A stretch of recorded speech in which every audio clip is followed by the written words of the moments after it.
फेरि पनि मेरो भिडियोमा आज चाहिँ म कालिम्पोङमा छु। जस्तो कालिम्पोङ आइपुगेको पानी परेको कालिम्पोङमा कालिम्पोङको कस्तो छ हालत पानी हेर्नुहोस् न साथीभाइहरू कालिम्पोङमा यस्तो छ वेदर चाहिँ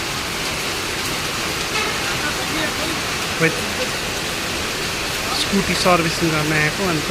कस्तो सर्भिसिङ चाहिएको त्यस्तै पानी पर्दैन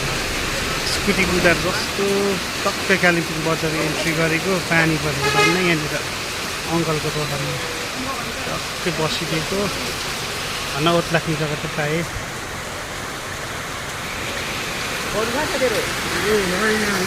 यो खालको पानीमा त बाइक कुदाएर मान्छे त एकैछिन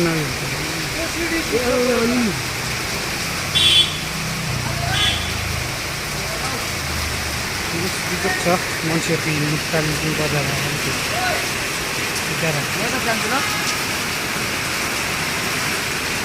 होइन बिचरा एकछिनको पानीले यस्तो भल अन्त